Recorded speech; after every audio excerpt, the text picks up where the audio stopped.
Honest assessment. You played 9 holes with us. Honest assessment of our games. Honest. Games or people. You're legends. Absolutely legends. Fore play episode by Barstool Sports. We are in Minneapolis, Minnesota. It is the 3M Open. We're at a PGA Tour event. All of a sudden, we're at more of these. I don't find that to be a particular coincidence, but we are at a PGA Tour event. We're about to play in the Pro-Am. It is windy as fuck here, I have to say. You can probably hear the tent blowing around. It started right when we started recording. It really did. Is the weather ever good in Minnesota? It's very windy. I don't know why they don't call this the Windy City. I was out on the lake yesterday. I think it was Lake Minnetonka.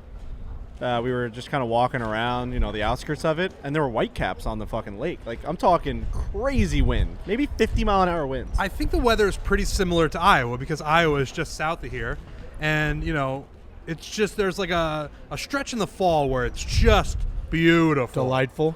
But the summers are hot and muggy. The winters are pretty tough. It gets like 30 below here, I think, in the winter. Oh, yeah, the winters it does. are like uninhabitable. Like, it gets cold in Iowa, and the further you go north, like, you're basically in Canada. It gets really cold. When we were here for the Super Bowl a couple years ago, I remember I got split up from Dave and whoever the crew was when we were inside the game. And on the way out towards our house, the game had ended. We left U.S. Bank Stadium. I remember thinking I was going to die from cold for the first time in my life. I didn't have a jacket, and like something happened. doesn't this city actually have like an above ground tunnel system because it gets so cold? Yeah. Dude, I actually thought that my heart was going to stop beating. That's how cold I was. And then you would think that it would be similar to like Boston in the summers where it's just gorgeous, but we were here last summer and it was miserable. It was so fucking hot and humid. Yeah. It was awful. No, I With think all there's that like a said, good month stretch where like the lake life is really nice out here. And it's definitely green and beautiful. Land of during the 10,000 summer. lakes, that their thing? I think that's it. I really do love Minnesota, though, and there's a lot of Love stoolies it. out here, like more than you would anticipate. Uh-huh. Like, we went to dinner last night, which we can talk about if we want, but it was Parlor Burger. Parlor Burger. But it was just people all over the place. People just like they're stoolies out here. So we got a lot to get to. We got to Hockey talk guys. about Pro-Am. I want to talk about that Parlor Burger. We got Henrik Stenson, who has his captaincy stripped like 4 months after he got it. Probably the shortest Ryder Cup captaincy in history. Got to get to that. First, we got to talk about Roman. This Parlor Burger is probably going to make me pretty horny when you guys start talking about it. Oh, yeah. If you're horny and you're having sexual intercourse with your significant other or random or anyone, really, you obviously don't want that to end particularly quickly. You'd like it to last longer. Roman is the secret to longer lasting sex. Roman wants you to last longer in bed, 340% better in bed. It's a really high percentage. Think about how bad you suck in bed, everybody out there listening. Oh, You stink. I'm awful. You're Just lazy. so many things make me horny. You know what I mean? It's just so easy to just let it out of you. And you Right. just got to have someone just be like, no! They're trying. No! My guys are trying to storm the gates as quickly as possible, and Roman's trying to make that not happen as fast. Yeah. Storm the gates! I just picture my guys like 300. Yeah. Go! This is sperm! Roman swipes are the secret to longer lasting sex. Go to GetRoman.com/Fore to get your first month of swipes for just $5 when you choose a monthly plan. That's GetRoman.com/Fore. Like I said, we will be playing in the 3M Open Pro-Am coming up here in a few hours. We're going to try to circle back, if you will. Shout out to corporate America term there, circle back. And kind of do a little recap that we'll record afterwards about our experience in the Pro-Am. But we haven't played in it yet. We're going to. It's windy as hell. There's appear to be human spectators out there that are probably in danger. Here's the thing. We are going to try to circle back and record the pod after this. A couple of us might be in handcuffs and on our way to jail because we hit somebody in the head or we hit multiple people in the head, and they're like, this guy's a liability. We got to get him off the grounds. So I'm very nervous about it. I don't know if, like, leading up to it, Frankie and Riggs, you guys were tweeting about it, like, it's pretty crazy that we're playing in this thing, and my brain wouldn't even allow myself to think about it. Because spectators, I mean, we played with spectators during the Max Homa thing, but those are our people, right? They kind of know what the deal is. They know where to hide. We almost killed somebody on every hole. We almost killed somebody on every hole. And out here, it's just people like in Minnesota being like, let's go watch the Pro-Am. We've also promoted what time we're teeing off, so I think that generally speaking, people that are here that are fans are going to gravitate towards us. And that's going to make it a little bit more than it. Like, we're watching people come up 18, and there's definitely people saying around 18. Like, if you hit an errant approach shot, it's going to hit somebody. We've got all the grandstands. There's people in there, in their suites, in their lounges, drinking, eating, and then we can just ruin their day easily. That's just not the best Wednesday to spend if, like, I'm hitting a duck hook into your throat. We've all played a lot of golf together. We've all played a ton of golf together. We know our misses. Oof. Like, I hit a fade slice, basically. And sometimes I start that thing way left and low. Low. And if there are people to the left that don't understand understand what's about to happen, and I just like pull it a little bit more than usual, it could be a real problem. I will The say person that you hit, oddly enough, that ball would have went in the fairway. That's your kind of, you know what I mean? 100%. If you hit someone in the face, that ball was on its way to the fairway. Right. It was starting to loop. Yes. I will say that this might make us feel better. I got a text from Joel Damon that said, if you guys have more than 5 people watching on any hole, I will be impressed. No one watches Pro-Ams. Okay. Oh. So I'm hoping that that's correct. I do too. Now, obviously, the tournament, our friend Mike Welch is right over there. We haven't actually met yet in person. They're probably rooting for there to be thousands of people out there. Yeah. I want there to be 0. I hope there's not a single human being out there. He's like, you want to promote ticket sales? Nope. I don't want to promote shit. I want lives to be saved. That's what I want. We want people to be safe is Yeah. what we want. In their homes, watching on TV.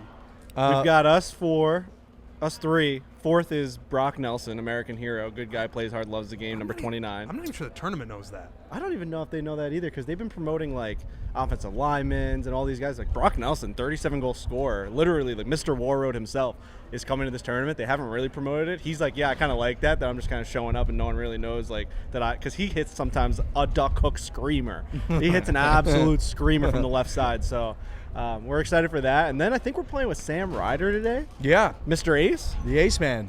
Fuck, that's a pretty cool one. Cool guy. Remember we Yeah. had him on? He was chill. He's got a nice beard. Yeah, I'm happy that we got a friend of friendly? the program. Yeah, that helps. And then we got an Englishman Yeah, who I who's really that? don't know much about. I think he was like, he threatened at the U.S. Open. He'd played pretty well. I think he's like 31. What's his last name? Is it Tarren? Tarren? Callum Tarren? Callum Tarren. Callum like Gollum? Yeah, that's right. So it'll be fun. He's a great I mean, character. The Lord of course the is looks like a Anybody? beast. It looks Lord of the Rings is awesome. Yeah, really good. It looks like a beast. It's a fucking long golf course. We have caddies that have played it before. They're all jacked up to caddy for us, so it's gonna be a fun day at the 3M. Very fun day at the 3M. Very fun day at the 3M. I use 3M a hope lot with somebody my new doesn't house. Die. I Really? use like tape and shit and 3M of those. That's 3M, right? It's like those strips. You know the strips, the pull strips. I think that's I right. have no idea what it is. You know, like the double sided. It's like tape and shit. It's like Is that helping to right? hang stuff. I'm pretty sure that's what I'm seeing. 3M With the tag tape on the top, the 3M yeah, tag 3M on the tape, top. and I Really? think they do a lot of science stuff. Science applied to life. See, science applied to life. You need to hang a fucking, picture. Nice. I love them. 3M, yeah, I use them in my house too. I probably yeah. don't You fucking use know 3M tape for sure. Yeah, I would say like we're kind of we're aligning ourselves with the PGA Tour. Haven't been any live events. Tell you that much. Oh, they're in New Jersey this week or next week. Next week. We're not going to be there. No, we're not going to be there. Simple We're as here. that. We're here at the 3M Open. We flew all the way to Minnesota. On that front, we got some interesting news. Henrik Stenson, stripped of his Ryder Cup captaincy, European stalwart in the Ryder Cup, won the Open Championship, the 3-wood, the whole deal. At the PNC, he's out there with his kid, and he was wheeling and dealing and whining and dining all the crowds with him and his kid. Carl, I think his kid's name is Carl Stenson. Oh, And yeah, how- he was very funny in the press conference. how cute they were. So And they were funny. incredible. Henrik Stenson, actually, I put in my little notes here, from March 15th, when he was announced that he was going to be the European Ryder Cup captain, he said, there's been a lot of speculation back and forth, but I am fully committed to the captaincy and to Ryder Cup Europe and the job at hand. And he also said, it's the opportunity of a lifetime to be the Ryder Cup captain.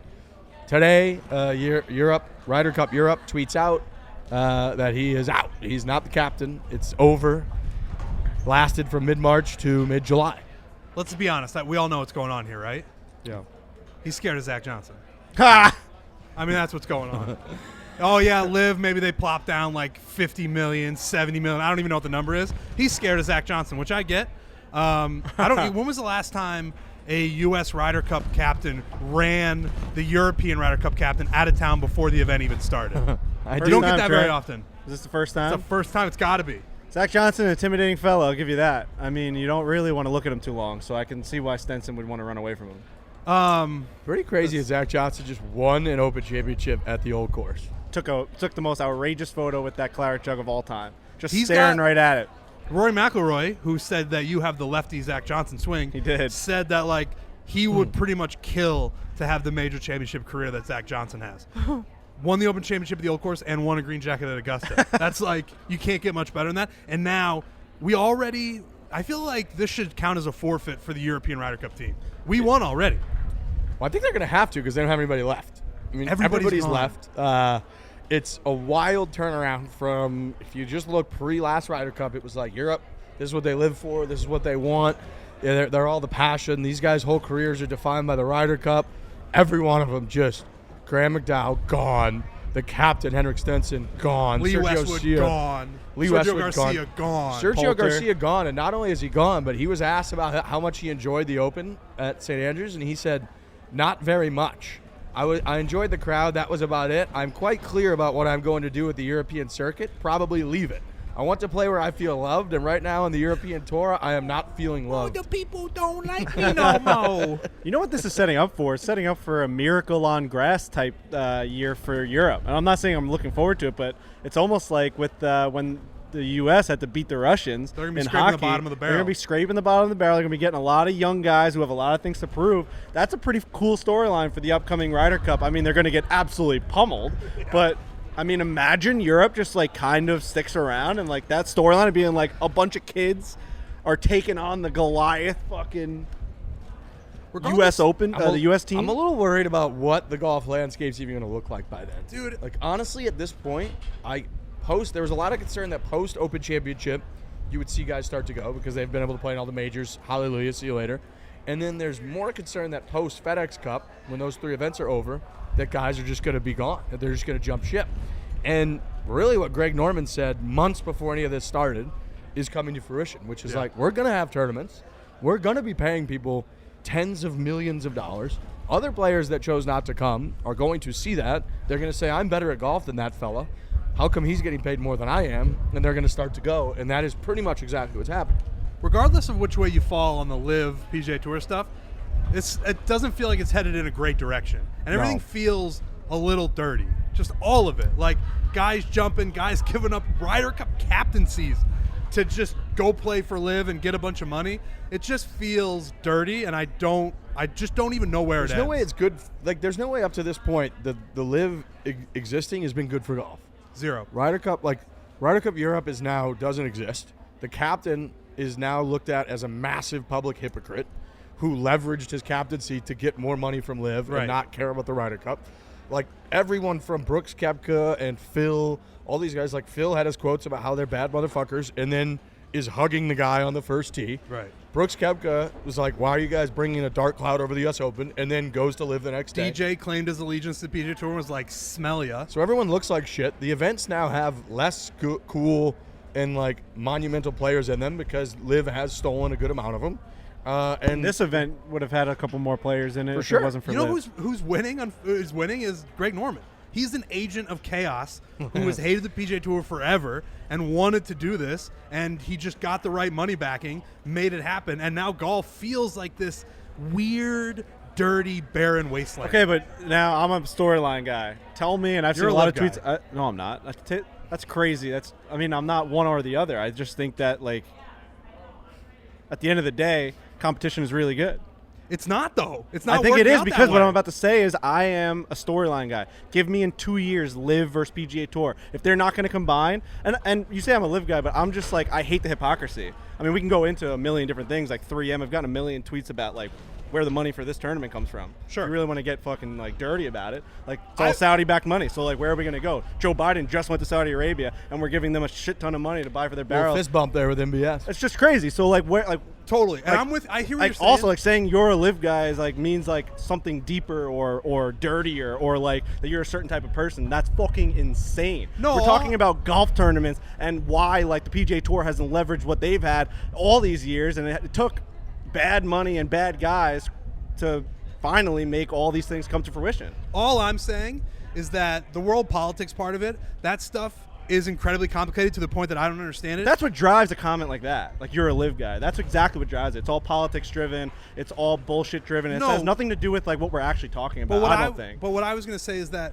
when it comes down to it, this was the most clear-cut example of sports washing, and it's still people just go. Like the world politics part of it, that is But so it's hypocritical, Trent. Like you can't just say like it's sports washing, just like because then like what's like the other term for like whatever washing? Is it like world washing when we just do all the other stuff? This is what I'm saying. I'm saying that it's such when it gets to a world politics level, I don't understand it, so I don't know how to speak to it. But when you look at it, when you look at the LIV Golf thing, that's as clear cut as you're going to get. It's the Saudi government giving all this money to guys because they want them to come over so the Saudi regime looks better. And guys still looked at that, this as clear cut as it was, and they were still like, yeah, I'm going to do that for sure. And that's like makes me feel a little hopeless. Yeah, and it is, Frankie, I agree, it is selective outrage for Big sure. time. We've And never that talked shit about sucks. the Saudi regime but ever. I would say on its macro level, what Trent's saying is true, is that up to this point, LIV clearly is not about trying to help the game of golf. LIV is about sports washing, and maybe there's people within there that we've talked about a lot that want to get to a point where it ends up being greater for golf. The PGA Tour has raised billions of dollars for charity. The PGA Tour has funneled millions and millions of dollars to developmental tours, to Champions Tour, to pensions for players. So, like, the PGA Tour, even though it's not perfect, even though Jay Monahan, who's the commissioner, gets paid an outrageous amount of money, and he's a very rich man. There are people that are ambitious within the tour, even though it's not for profit. Like, there's people that make a lot of money. It's not perfect. But I do think at its core, it's like driven and by being good for golf and like helping golf. Right now, I don't think that the LIV Tour is. Maybe in the long run it will be. Maybe we'll get to great storylines. But right now, it is just kind of fractured and made golf shitty. If you're looking at your starting point, a lot too. If your starting point is I need a perfection is what I'm looking for, then there's nowhere to start that because everybody's dirty. Everybody's dirty. It just depends on how outwardly dirty you are. And the LIV Tour is like, this is clearly the chain of command. It goes down here, the money's here, and it trickles down to these players, and the players are like, I'm going to do that. That's like, when it's that black and white and people are still going, that's where I'm like, man, that's like, that's tough. And look, if you have generational amount of money, you can do in life whatever you want. Yeah. Whatever you want. You can have private jets. You can have massive boats. You can go live in the coolest places in the world. You can also give back to charity. You can do whatever you want. Definitely. Absolutely. And so ultimately the system that we have created has allowed money to be the ultimate driving factor for nearly every human on earth. We have talked about that people will relocate to cities they do not want to live in because of money. They get offered way more money. There are probably 95% of people listening to this that if Saudi Arabia offered you 10x what you make to live in Riyadh for 3 years, and you would probably fucking do it. Right. Like, yep, sure, I'll go do that. So all of that is true. I think just on like, if you could remove yourself, if you could come at it from like a perfect worldview, you wish that like everybody would be like Rory and say no, but clearly that's not happening. And I think that not happening as just like spectators of the whole thing so far, while it's given us a lot to talk about, it's kind of like shitty overall. I think it's just I shitty. agree. And there's just always going to be the guys that take more money. Juan Soto in baseball just turned down a $450 million deal because he wants more from another team. For sure. The MLB went on strike for half a season because the guys who were making $600 million over their careers weren't making enough money. All of baseball did all podcasts for a year about how fucking greedy are these guys and why do they need more money? Where are the people that are hurting from it? Where are the fans that don't get to go to the games? What about all the people at Yankee Stadium? All the millions of fucking workers that were out of work? All because these guys wanted more millions and millions of dollars. But with this, it's like, oh, like, do you see what they're doing with that government? It's like, but no, like, at the end of the day, I understand that you can take it directly because, like, there's an A and a B and they're both colliding. But, like, there always is that, I think. There's always behind closed doors, there's money and it's all dirty. And it's just, these guys are just getting more money. And, like, for some reason in golf, it's the only time it's been unacceptable. The MLB isn't funded by a government, though. That's just No, like, I get that. I'm just, okay, they're not, but sponsors are. It's just, it gets... There's a never-ending chain of like, where is the money coming I'm with from? you. That's what I meant by And like, it's like, everybody's why can't dirty. golfers take money? It's Like, like why if- is everyone else allowed to take money? That's what I meant. Where it's like if you start with I need a perfect candidate. That's where I need to start. That's where I want to hitch my wagon to. You're just not going to get Doesn't it. exist. It doesn't exist. It will never exist. But all I'm saying, and I feel like I'm repeating myself now, is just like it's just so obvious. What I would love to ask a LIV guy is, what do you think they're paying you that money for? Right. Like why do you think they're giving you that much money? Right. There's a reason. It's not because you're a fucking great golfer.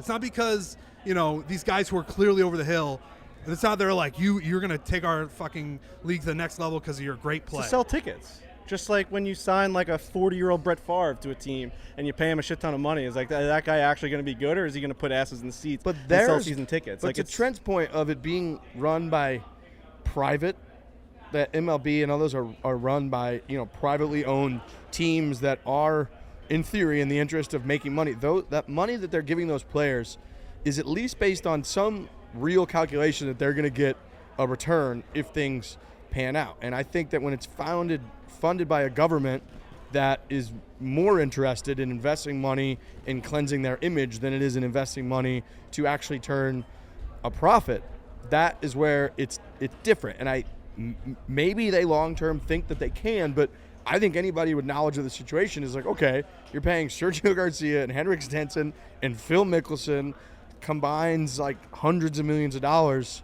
How the fuck are you going to see a return on that? We didn't even pay attention to a lot of people. Like 3M, if we weren't here, we probably wouldn't even pay attention to any of this. And the PGA Tour is way bigger, than LIV and has way more broadcasting rights built in and all this. So it's like, it just seems like if you're building something that doesn't have a viable path to return, then it's for pretty bad reasons, and I think we all know what those reasons are. Now, talking a lot about money, I got to talk about Curve real quick. Love Curve. Curve is great. So Curve, I know a lot about Curve. I don't even need to read the prop. Curve will combine all of your cards, your debit cards, your credit cards. Maybe you're a big rewards person. Maybe you're the lurch of the group where you come over and you got like 11 cards for everything. You get like your coffee with one card, then you get your Skittles with another, and then you get your flight with another. Curve will do all of that for you. You'll get all the points for all your different cards, and you'll get rewards through Curve. Frank, you'll like this. My wallet broke. No. Yeah. It finally snapped. It snapped. That's so I had good. so many cards. I don't have my wallet on Trent me. takes every key card we've ever had in a fucking And I got hotel, a bunch of puts them in his credit cards card. and debit cards. I mean, puts it in his wallet. And it's in my golf bag, but it snapped on me. My dad. Have you described your logic for that? Because it makes sense physically, but there's just get a mentally, new it's like wallet. you haven't really critically thought about a better way. Well, it gets to the point where you're just like, it's a point of no return where every time I push one in there, because I need my hotel key card, I don't want to just put it in my pocket. I put it in my wallet, and each time it stretches it a little more. And if I pull even one or two out, it becomes just this loose piece of leather. Hot dog through a hallway. Hot dog to a hallway.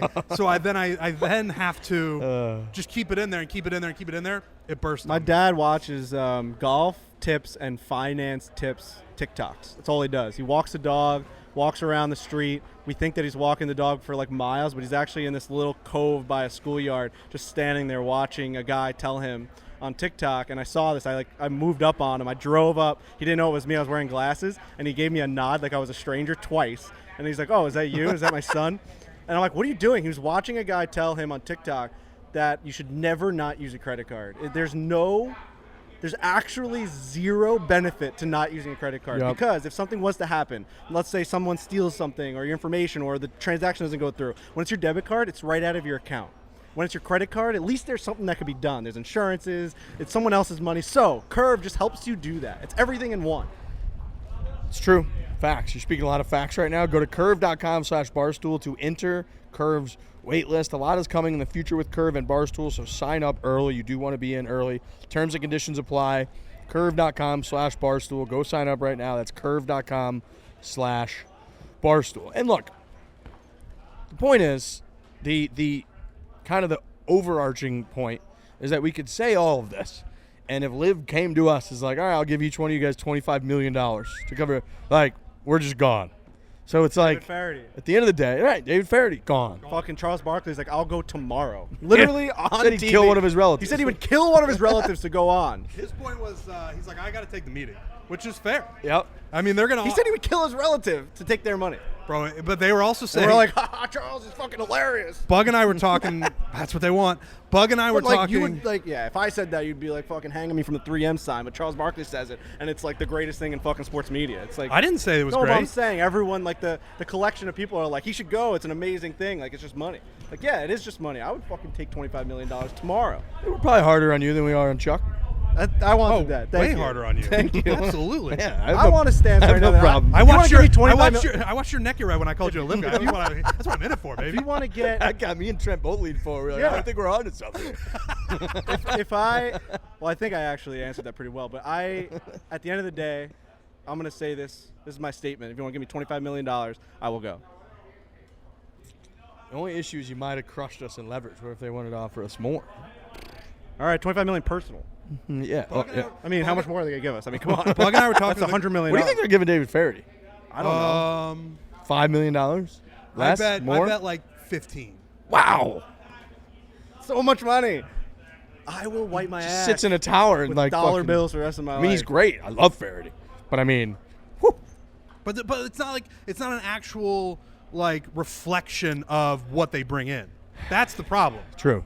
Me and Bug were talking in the car, and Charles had made a quote, or he talked to Dan Patrick or something about it, being like, if I take this LIV thing, there's a chance I have to leave TNT. And Bug was saying, which is a good point, like, now LIV is going to ruin basketball. Like, they're ruining other sports. They're ruining golf right now, and they're going to ruin basketball next. Like, if they take Charles and he's like, I got to rip up my TNT deal, people are going to be like, the entire basketball community is going to be like, fuck LIV. Does that ruin golf if they get Charles Barkley? No, I'm saying overall. Them getting Charles Barkley then help their product? No. I was saying that if they get Charles Barkley, it ruins basketball. No, I know, but you're saying LIV ruins golf. But like, if they get Charles Barkley, like that makes that product significantly better. If they get better players, that makes that product significantly better. You're like, oh, they got Tiger Woods. That's ruining golf. Like, well, no, now that thing's really good. At some point, the scales will tip. Right. But I don't think they'll get there. But at some point, it would. All right, before we got into this whole thing, I said I'm a storylines guy.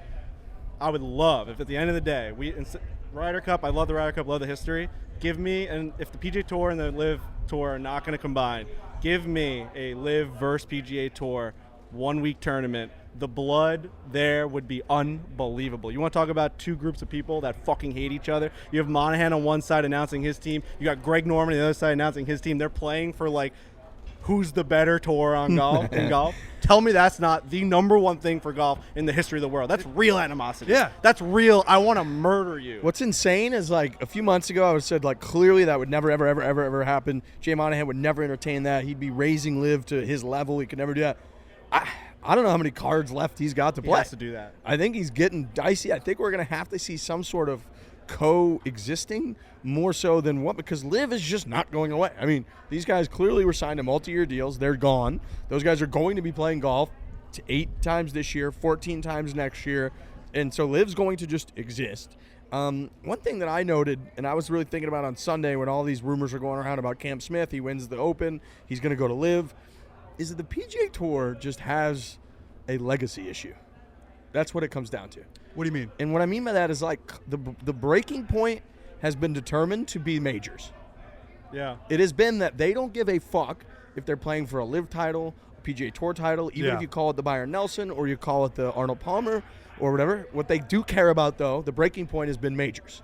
They want to play in all of the majors. They're not willing to give it all up if they're going to miss the majors. But if they can play in the majors, anything below that is considered just, I don't give a fuck. Even the Ryder Cup, where they're like, they're just not going to play in and they're going to be captains of the Ryder Cup. That all of that, it's been the majors, and then everything below that has been determined to me, and like looking at it, that they have a legacy issue where people do not cling enough to the legacy that is built by winning PGA Tour events to stop them from taking the money outside of a few guys, which is Homa has said that, JT said that, Rory said that, clearly Tiger has said that, some guys have said that. But on the overall, most guys, and even Rory told the story about going into Tiger's house, he couldn't find any of these PGA Tour trophies. Tiger just gives them away because all he cares about is majors. But they have a legacy issue, which is why they've been trying to push the Players' Championship to become a major, for people to think of it as a major, is that their events, as much as some of them we go nuts for, we love. The Canadian Open was awesome. Roy versus JT, great. Some of them we go nuts for, definitely. But on the overall, their events just aren't meaningful enough, even to the best players in the world, to stop them from going to LIV Golf. Well, that's why Tiger's comments at the Open were so interesting to me about, because he was heavy on that, being like world golf ranking, points, all that shit. If they hold that, if they take that away from LIV and they don't allow it to go to them, that's huge. That would be huge for the PGA Tour, and I'm sure Jay Monahan's working the phones however he can to make sure that you can't get world ranking points to go to LIV, because at that point, then it becomes another league, and it's viable, and they can get the points, and they can still play in the majors. Let me ask you this: who controls world ranking points? I was going to ask that same question because I don't know. Is it God? Is God up there? Like Loki, where it's like I forget the name. The time. There's like someone that just decides it all. Right. Like we think like there's like leaders, there's like presidents, and there's like leaders. the Freemasons. There's like, actually give away like a world ranking collection points? of 4 people sitting around like in space. They're just they're just all doing everything. That's right. That's like honestly what it might be. I don't know.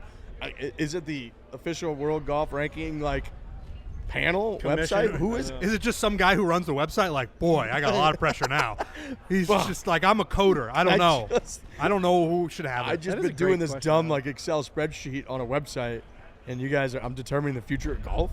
they've done a good job because they make it so complicated that they're the only ones who know how it works. The website's like black and like hard to read. It's tough. And there's numbers and Yeah. arrows Shit everywhere. website. It is. It's a shit website. I don't know who controls it. I really honestly have no idea. But that person has a lot on their plate right now. A lot on their plate. Golf might just be going down. Or going up. They want to give us $25 million each. True. We'll fucking be there.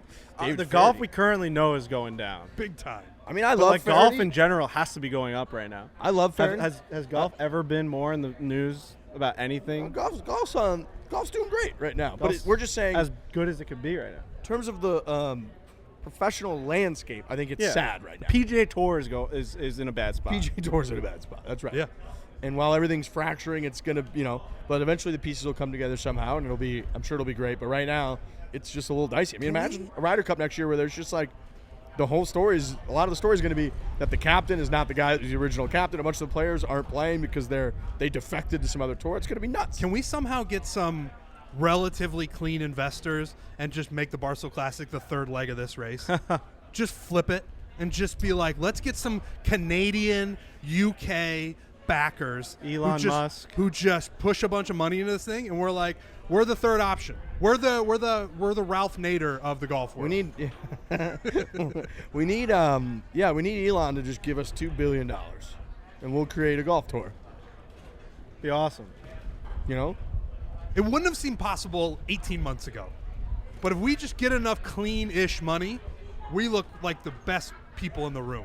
Just a little cleaner than the Saudi money. It's pretty easy to do. Yeah. In my opinion. It's like you don't have to be faster than the bear, you have to be faster than the guy next to you. That's right. That's like we don't have to be the cleanest organization in the world, just a little cleaner than the LIV I'm Tour. actually not sure how much dirty you can get, so I think we're in a good spot there. Oh, I think that's right. We want to do a couple from the galleries, boys? Yeah, I would love that. So from the galleries, brought to you by Truly Hard Seltzer. We're speaking about the Barstool Classic. Barstool Classic is sponsored by by Truly Hard Seltzer. Had a mango chili flavor on Monday in St. Louis. Fantastic. Strawberry hibiscus, I believe, is our friend Nate Shot's favorite. You can go check that video out on YouTube. Awesome guy. But Truly Hard Seltzer, they got over 30 flavors now. They've been the title sponsor for 4+ years, so a huge thanks to their support for the Barstool Classic.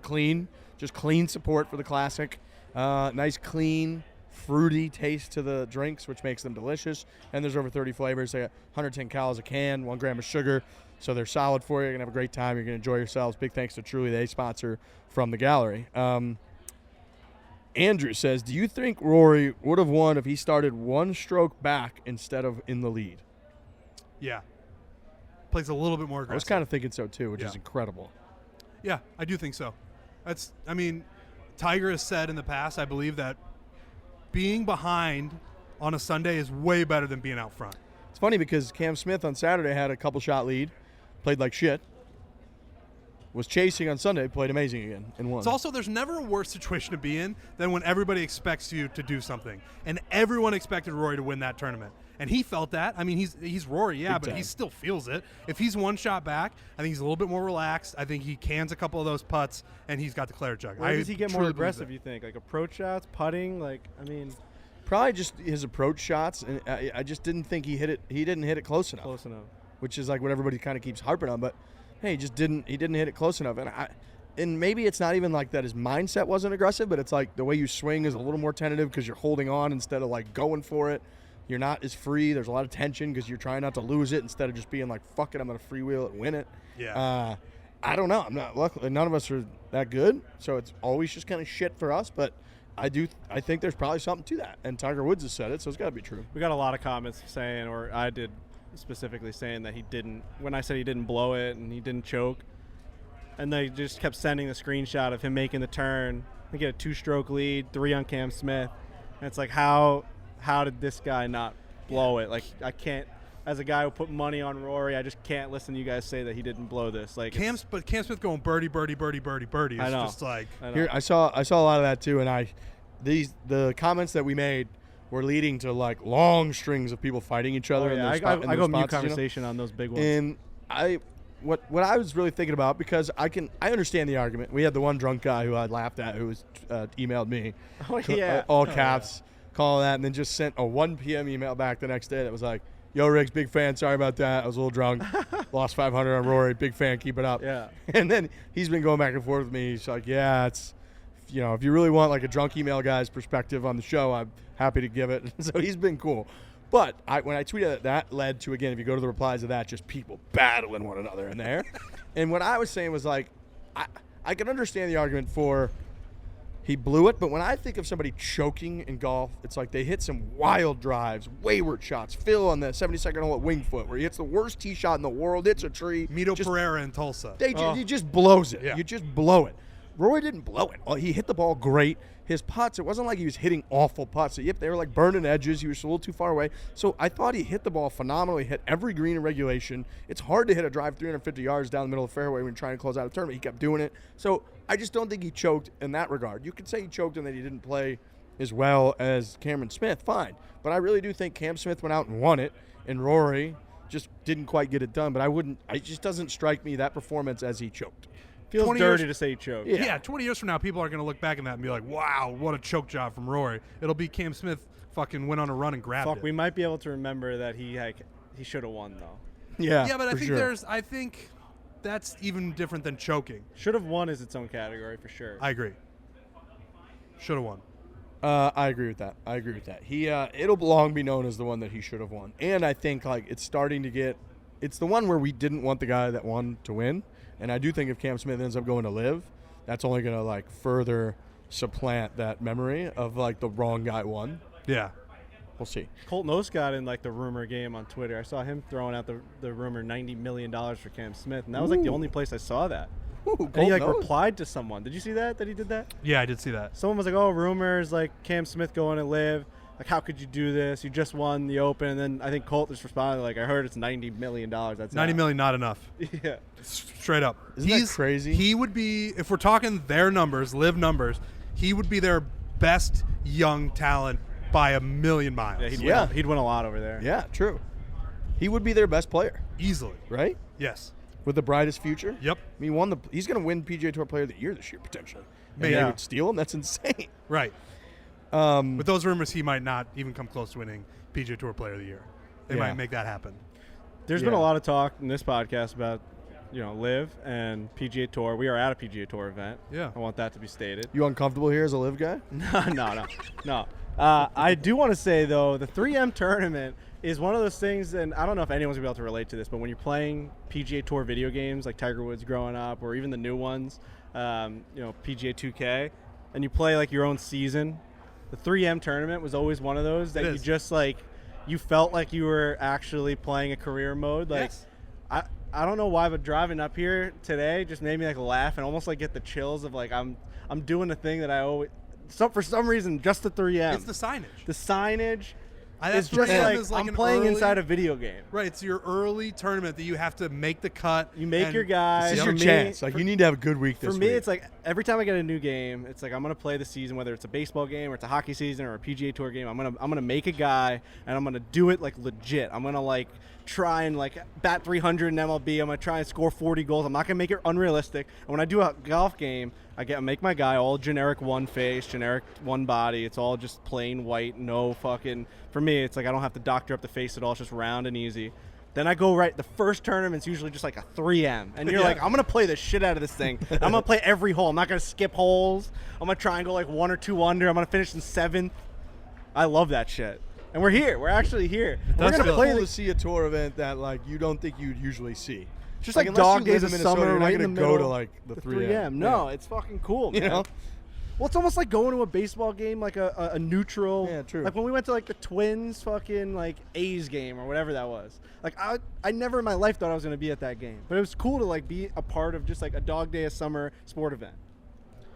I agree. It's like the Players Championship. When the Players Championship's going on, if you were I'm heading down to Jacksonville, everybody that week could be oh, you're going to the Players. I'm telling people I'm in Minnesota. Why? Yeah, that's exactly right. Yeah. Why? Yeah, people have no idea why we're here. But then you show them the signage, and they're oh, it's a 3M. Yeah. 3M specifically has nailed the signage at their tournament. Yeah, it's a good red and white. It's not easy to do too because sometimes the company logo combined with the event looks like shit. Yeah. This is good. Another good one is the Northern Trust. The anchor. Trust is really good. That's a good one. But yeah, I agree. The 3M looks clean. We got so they come in, they give you a gift. A couple of the gifts are from competitive sponsors, so Yeah. we can't use them. So I'm going to give a pair of shoes to my brother, so thank you to 3M. But they gave us his leather shoe bags. Amazing. That's got just the clean 3M. 3M like engraved almost or Yep. imprinted on it, whatever you call it. And it's fantastic. Really that little good. leather bag's good. I thought that logo looked good. on there. Yeah, spoiler alert, when you play in a Pro-Am, you get really good gifts. I never Really knew that. I good didn't know gifts. that was part of the deal. I They thought just start throwing stuff playing at in us. the Pro-Am was the gift. Right. I don't know. Really good gifts. We got I have to shout out. no, I meant the I cut you off. We were supposed to do a from the gallery, right? Yeah, we're gonna do another one. Okay. I was gonna say I got. Speaking of gifts, Taylor Made Golf. Our boy Mike Essie sent me an outrageous care package yesterday. Oh, I saw that. Dude. Shout out Mike Essie. That guy's just a grinder. He's the best. He really He's is. got a week off this week, so I'm happy for him. Still Amazing. got me my shit. Yeah. He. Perfect time for me to ask him to send me stuff. Dude, I was. You're not doing I was- nothing. Yeah. Hey, heard you're not at the office Yeah. today. Could you send me? Dude, I was packing to come out here, and I realized I just have no golf balls left. You still don't have your bags? No. That's unacceptable. Day 15, 16. 15. Where is it? Do you know? So I don't know if I gave people an update, but it arrived at Dundonald, which is where we were. If you're a listener to this show, we were at Dundonald A year decades ago. ago. I 15 days ago. Yeah, that's right. We were there forever. So Wow. it arrived in Dundonald. I got a text from our boy Ryan with TaylorMade. The second that I got in the Uber in Newark, New Jersey, I got a text from him that said, I just got word from Dundonald that your bag has arrived at Dundonald. It was delivered by British Airways. Wow. So now they had to ship it from Dundonald to the United States of America, and I'm going to have them just send it to my brother's house because we travel so much. I don't know where I'll be when it gets here. Then my brother can delegate it from there. Gotcha. But currently, no, I do not have my bag yet. I've just been piecing it. I've been wearing the same pair of shorts for 15 days. I washed them once. Yeah, no bad. They go with everything. I got Yeah, lucky. they do, yeah. It's just what I wore on the plane. Bug has shorts for me. Unbelievable. I need those badly. Where the hell did those things come from? Jake gave them to you. Shout out. Amazing. But anyway, my guess he sent me some TaylorMade TP5 Pix balls that have lanterns on them. Those look insane. What's the significance? I of don't the know. lantern? Zach asked me that earlier, and I go, I don't know if I want to know. They have lanterns and then like a horseman on them. They're incredible. Sleepy Is it Hollow. like It was like the Sleepy Hollow guy, who's the guy that did it? That warned everybody. Paul Revere. Paul Oh, are they Revere. Paul Revere balls? Maybe. Maybe for Boston. Maybe. they're from the U.S. Open. Wow, maybe they Is are. he synonymous with the lantern? Yeah, dude, he put him up in the fucking lighthouse. Did he have? right. Yeah. One from land, two from sea. Is that right? Something like that. Yeah, the British are coming. The I British are just thought coming. it was the British Recon. I didn't know he did a whole thing with the lantern. No, he Oh, had a whole yeah. system. Yeah. Really? Yeah, it was like, Yeah. well, I think it's. Let me look that up. I wanna thought he do just That ran might through be the it. That's got to be one it. for land, two for sea. This is the first time I'm ever hearing about this. You guys Really? too? You guys too? Alex, you ever hear the one for land, two for sea? No, you didn't hear shit. What about Zach? You're a Duke guy. You're a Massachusetts guy. You don't know any of this? Yeah, I think it was one by land, two by sea. British are coming, and they had to tell them how. Yeah. It might be Paul Revere. You're right, Trent. That's got to be what it is. One if by land, two if by sea. There's, Let's it's go. literally they're lantern really picks, good. and then there's just on the other side where you put a logo, it's just the horseman. I think it might be it. I have gotta to be it. look more at it. It's amazing. Yeah, they're probably left over from the U.S. Open. Way to you. get there. You're a history guy. I do. I've been getting more into history. Anyways, and then they sent me this head cover, putter head cover that's got 150 on it with like flowers, and then this 3-wood cover that's got like a chain. It's insane. The stuff that swatch they sent thing? me. Yeah. It's like a pocket watch thing. Pocket almost. watch, yeah. So big shout out to TaylorMade. What They're the the fuck's a best. swatch? Why did I say a swatch? Swatch. Is it a swatch? I think that's a pocket watch, right? Okay. Swatch. Okay. I could be wrong about that. I ever tell you about the story about when my boy Pat was reading in high school, reading out loud, and we were reading about like Achilles or something, and you'd have to go around the room like, hey, page 11's Oh, it's the worst. Riggs, page 12's Pat. Well, Pat's reading, and he just came across this line, and he's like, and then Achilles pulled out his sword. And he was like, I know it's not sword. I'm reading out loud. So, That is ooh, it dope. was really funny. Hayden says, after watching this year's majors, do you think there is still an argument to be made for the Players' Championship to be the 5th major? Somebody I was talking to the other day, maybe it was one of my buddies, made the point of like, how outrageous is it? Maybe it was my brother or somebody, that the PGA Tour, in all of this, doesn't have a major championship. That is a stunner.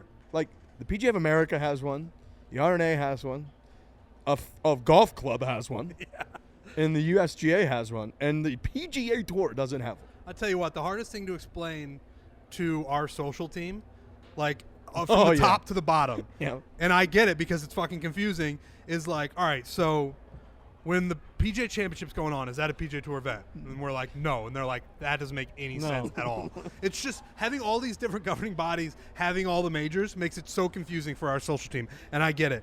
The PGA Tour not having a major is weird, but trying to make the Players Championship a major, I think that is a race I don't understand why they're in. I get why people care, but also who gives a fuck? Is this tent going down? Almost just went down right there. Is this tent going down? This almost went down there. That's what happens when you talk shit about the Players Championship, I guess, at a PGA Tour event. But I just don't understand why. Like, it's clearly never going to happen, I don't think, although this whole this upheaval of what's going on in the golf world might make it happen. But it's a race that I don't even – like, the Players Championship is an elite tournament to win. Everybody knows that. It doesn't have to be a major. And then what are you going to do? You're going to backlog everybody? Everybody who's won? Yeah, little retroactive majors? Yeah, it's like you that. Can't backlog. Now Tiger just goes to number one. Right. It's just like now he's got more majors than Jackson at home. Like, what Let's the fuck is call, going you know on? what? Let's call the Farmers Insurance major. Right. Tiger's at, what, 24? Right. It's just It's over. How many players has Tiger won? Tiger's won the Players twice, I believe, Yeah. but he's won the Farmers Insurance like 8 times. Right. Let's make the Memorial. Let's make the Arnold So Palmer. let's not do Players. I think Jack won a couple of those. Let's just go Farmers Insurance. Yeah, I'm in Major. on that. It's over. Just We We're- need the farmers for America. You we're know? through Have to have 'em. that rabbit hole so far that it hasn't happened yet. Just be a super elite tournament with an elite field. I was at a wedding the other day where a priest got up, said something at dinner. What'd you go with outfit-wise? You still on the I went with a nice, calm, just gray suit with a yellow tie, really good look, yellow socks, and then I ended up getting my shirt ripped open because it was a hockey wedding. Have you seen the Shout out to the Pelics. hockey wedding? It was. They're crazy. Have you Shirt seen that- ripped off, buttons everywhere, my belly hanging out. Really embarrassing. I'm very, very, very self-conscious about my body, especially around. When are those? But pics are you coming going out? to do anything about it? What? But are you going to do anything about it? About my You're body? self-conscious about your body. No. No, never. I was very white, very pale, very round. Like the underbelly of a whale. Oh, it was bad. People were rubbing it. People were just When it rubbing jumps out of the water, that belly comes Oh, out. yeah, or like a that's penguin. stupid. It's just he flips over. It's just Frankie. Over Yeah, there. it was bad. Oh. It was bad. You got big bodies in there. You got Ross Johnson, Matt Barzell's fucking These guys are ripped. brick shit houses. brick shit houses, man. Just and peak I'm athletes. just walking around with just my tits were resting on my belly. It's not like a. And I'm just waiting for a drink, and everyone's like, ew. It's like people, dude, when they ripped the buttons off me, I heard someone shriek and go, ah! It's just like, and I'm like, I'm sorry, Dude. I'm sorry. I'm Probably like your drunk. fiance. it's a Like, come hockey over here. wedding, too. Yeah, I'm like, come over here. Give me a hug. It's like fucking It's not like a sticky. football one where you might get like a lineman out there. It's like hockey guys are all just They couldn't wait to take their pretty shirts off. skinny and ripped. If I looked like that, I'd And even I'd just be when walking around with just These no days, clothes even on. when an O lineman like pops the top, it's just Yeah. it's all pure. True. It's not even fat. True. I kept the white shirt on, so at least the shoulders and arms were covered, which actually in pictures made it worse because it was just Yep. highlighting the, Yep. the belly. Yeah, at least you get But some had definition I with your taken arms. the whole thing off, I think they would have sent me to a hospital. I'm like, where's this guy's IV bag? The underbelly of a whale. It was bad. But yeah, so that was. Anyway, the priest, he at the end he said, and please pray for our farmers. I thought that was a nice little touch. I never heard that before. That is a nice touch. You know, it made me think. Like, yeah, My dad's a farmer a little bit. But I think that? you just need the farmers to succeed. You need good weather, right? There was that great Super Bowl commercial a couple years ago that God Made a Farmer. It's a great commercial. That It's like gave a me really chills a little stripped bit. down, and then he's like, when God needed this and needed that, God made a farmer. It's a really a great thing. God made a farmer. God Made a I Farmer like Super that. Bowl commercial. Do you guys remember that? Sounds There's a like lot a of Super Bowl blank books. commercial. I will say Then a Commissioner- Clydesdale came shooting out of the fucking forest. Frogs were saying Budweiser. People losing their minds. Fuck, man. But yeah, no. I think as a Northeast elitist, I sometimes think I don't think about the people that are actually running the country. I do think Dude, farmers. the whole like, world's run legit- on farm. I think farmers. farmers run the country. Well, that's why they call us the breadbasket. Is that why they call We us? feed everybody. The Midwest? Yeah. Go back where I'm from. There's just miles and miles and miles and miles of And fields. what's why crazy people, is like if the weather's bad, they just don't produce, right? Yep. Like if it's They just get a screwed with the bad weather. year. It's a bad year. I'm That's why know the what that Farmer's does? Almanac is like the most Your important crops go thing. way up. When you go to the grocery store, it goes up. I can't. Price goes I'm up. farmer adjacent. Supply I'm and from demand, the baby. suburbs, so I don't know Economics. what goes on. But See, like I'm always hearing about that, but I don't think about it. Like my dad will go to like Restaurant Depot or something, and he'll be like fucking like broccoli's through the roof. I'm like, what does that even mean? Or he's like, you can't get like this, and I'm like, what do you mean you can't get it? Yeah, farmers just aren't making it. That's the original argument for the Electoral College right there, Frankie. What does that mean? Well, that means that states that get dominated population-wise, if there's 10 million people that live in Manhattan or in New York City that all kind of feel pretty similarly about an issue, but there's millions of farmers spread all across the entire country, it shouldn't be as heavily weighted towards just the city folk as it is towards just the farmers, because the farmers matter too.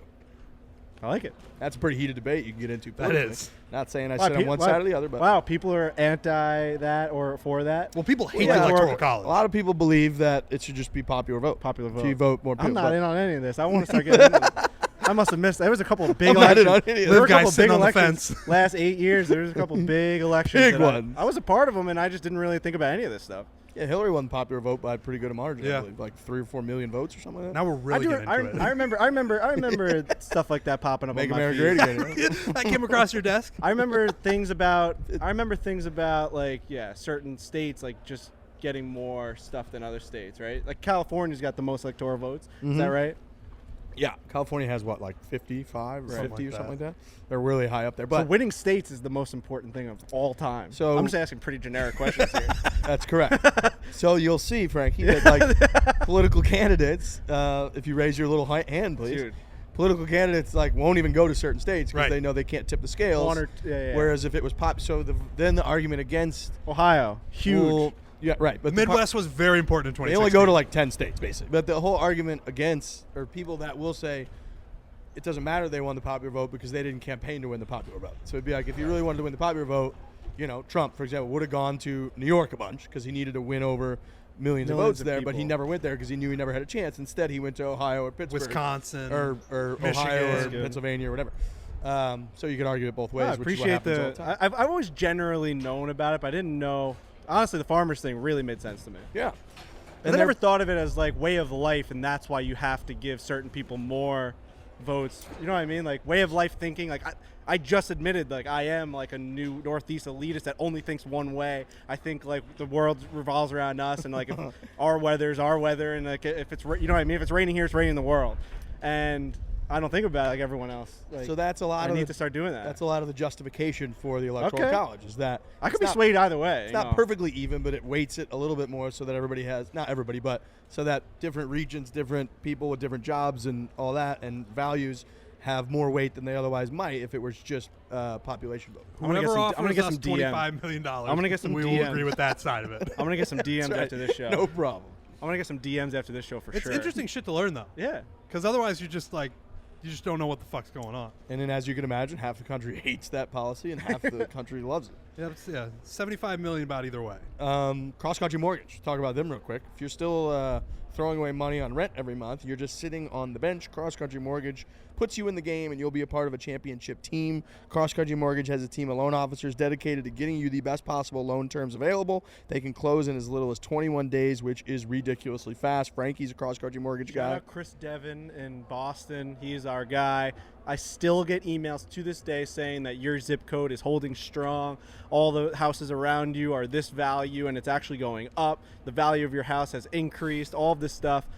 And like what you should be doing, how you should be doing it, where your money's going in. Should you? And he also sees like your finances. Should you be hitting another mortgage payment by the end of the year? They always say you knock an extra one off if you can. If you have the money, you got to go and do it. So it's all these things I never knew. Chris Devon explained it all to us. It couldn't have been any easier. I'm telling you right now.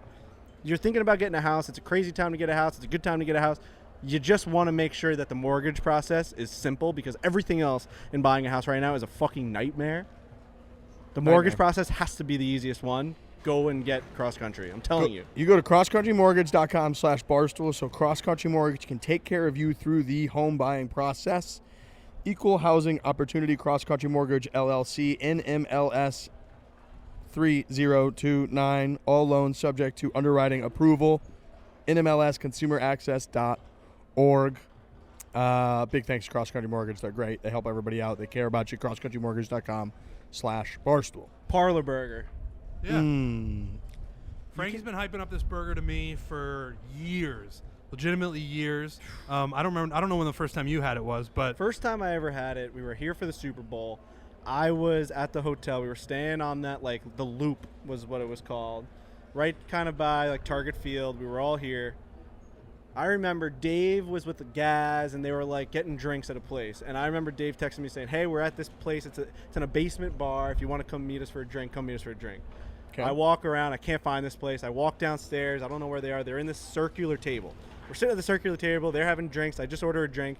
Waitress comes over. She goes, "Oh, like, did you want any food?" I didn't even know that this place served food. I look at the menu. I was starving.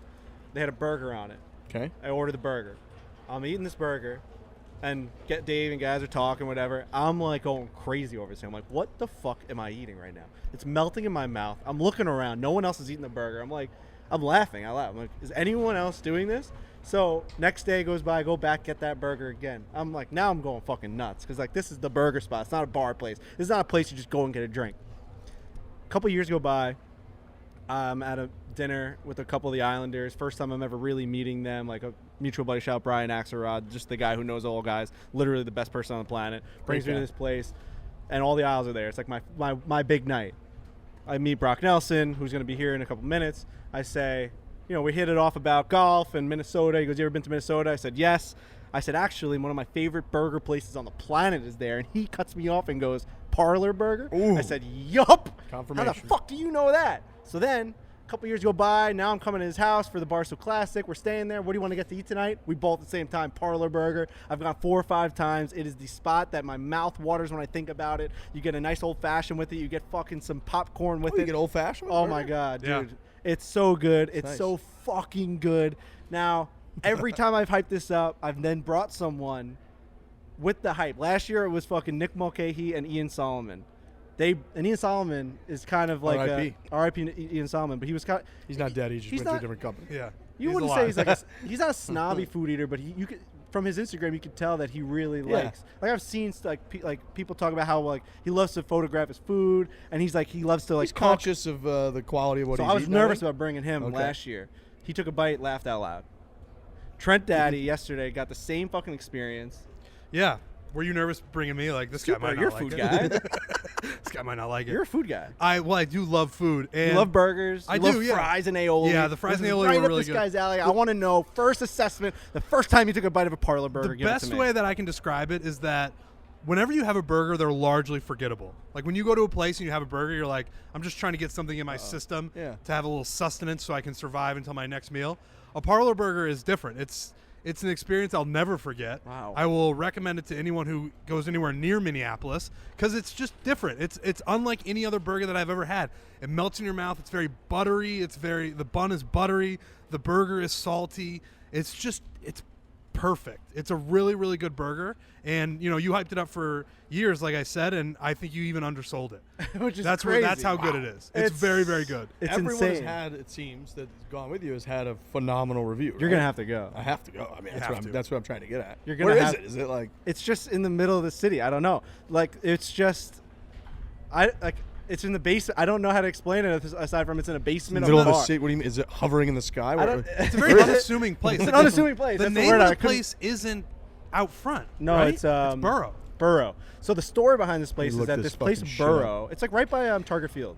Okay. So there's this place Burrow, and I know everything about this place because it's like my favorite place of all time. Place Burrow, and it's like a trendy restaurant bar, and they would have They had a waiting room downstairs. 25 minutes. I can do 25 minutes, no problem. They had a waiting room downstairs, and they would actually just like you'd go down there, you'd get a drink while you wait for your table upstairs. They end up serving a burger down there, and then everyone had the same experience as me, where they're like, "You got to start fucking cranking out burgers." This place sells so many burgers, I think, because like we had 7 burgers, 9 burgers. E-Bug puked. He ate so much. E-Bug puked the day after. Dude, that was the puked it up? definition of gluttony yesterday. Like I just kept eating for no How many do you like. think you had? You needed a Roman. I had 1.5. He had 1.5 burgers, and then he puked in the morning because he was so full. That's how much he ate. I said I woke up Trent just as stood full. Yeah. I was just as full when I woke up as I was when I left the Do we place. know what it is about it that makes it so It's a good? concoction of meats. It's like a brisket. Okay. It's a regular beef. And they're flat patties. Flat They're not patties, thick double, boys. white cheddar cheese, I think Yeah. it is, melted on there. And it's just simple, man. It's fucking simple. It's salty. It's crispy on the edges. Bun goes The a long bun way. is fucking buttery. It's just something about it. So, yeah, it's an amazing place. It's truly an amazing, amazing, amazing institution here in Minneapolis. And I know people will probably be like, if you like Parlor, you got to go here. No. Never going anywhere else. No, I put up that picture on Never? Instagram of Never. the burger, and a lot of the responses I got were like, "You nailed it. You nailed it. Well done." Good. Because mostly when you go to a different city and you put up something, somebody always has like 50 other recommendations. They were like, Parlor burger, that was the one. That's nice to see. I'm going to try it. I'm going to go tonight. I'm going to Do try it. it. I got a So car. good. I can just whip over there. We're gonna get go. a burger. I'll It's go gonna- again. You know what I mean? Yeah, Right. sounds I'll just like you go guys aren't again. going to have to be I'll talking just go to again. Brock Nelson, American Hero, just walked in. Oh, he did? Oh my Oh, God, there he he went is right shorts. there. No, he Wow. went pants. The guy went pants. That's got my joggers guy. on. Of course he does. Looks great. God, hockey guys just have the legs. You know, the asses and the legs. Something I Facts. don't This have. guy it. Roman swipe. I don't have it. Facts. I don't have it though. So I was curious about the format because sometimes these things are like a bramble or a shamble or something. We're just playing our own ball today. Fuck. Yeah. I was hoping to be. Can you win a pro-am? Yeah. I think we it's a can go- competition. So is it best ball like of our group? I would assume it's it's usually somewhere around there. I would guess so. I think Like hopefully our it's group like could hopefully come in at like, and it's handicapped. hopefully we could win. Yeah, he asked for a caps. It's got to be handicapped. I have the scorecard here in my pocket. Oh, yeah, Let's we see. got fucking Trent Daddy. He's coming in. He's You giving can us read. You quite can a read few these better pops, than I right? can. Are there pops on I'm giving there? you a lot of pops. I just don't want to kill anybody, you know? I can't have that on my conscience. I don't see any pops There are on no here, but they pops better on give there. us some. Yeah. Otherwise, Trent Day's trending better, by the way. team I am, best yeah. ball. Your handicap's pro. like almost under a 20. It's down, yeah. Yeah, you're getting down there. The big rounds, time. I've been playing good rounds. You have been. All right. So next from the gallery, we got Greg who said Ryder Cup at St. Andrews ? Would be awesome to win a Ryder Cup on the 18th green, in my opinion. It got me thinking that for whatever reason they don't really do Ryder Cup venues at like iconic British Open courses. They were at like Glen Eagles. They were at Le Golf National in France. They like, I get that they're going different places, but they don't really, for whatever reason, they don't really do Ryder Cups at like, you know, Carnoustie, at Old Course, at Turnberry. I feel like they never do that. Yeah, that is interesting. And the dream of it ending on 18 might not happen, though. Like, you're wanting it to end True. on 18. It, like, and never it could does. just end on 16. And you're just like, all right. But, yeah, I mean, I would watch a Ryder Cup at St. Andrews, sure. That'd be unbelievable. Yeah. Yeah. Dude, some of those matches coming down to 17 and 18 would be off the charts. They should do that. I don't know why they don't. I can't believe that they don't. Maybe it's the infrastructure or they want to go somewhere. You know, I don't know. I don't really know why they do that. But Like alternate shot at St. Andrews with like certain Very bad cool. spots, and like imagine like the conversation being had with Cam Smith's putt on 17. right. Like, oh, like, I think I should use a wedge. Oh, you have to putt this. I'm telling you, you're not gonna be able to spin it. It's like, Right. holy shit. And it's like a birdie fest. It'd be a lot of like big putts to win. It'd be great. I think it'd They be should definitely perfect do that. for it. So it's kind of surprised that they haven't. People probably freak out, but we're going to talk about BioLite right now because BioLite, whenever you're having, especially after you've had a night, maybe you're out, we talk about how hot, humid, muggy it is here. BioLite is IV in a bottle. It's that good. The IV in a bottle contains the same amount of electrolytes as an IV bag.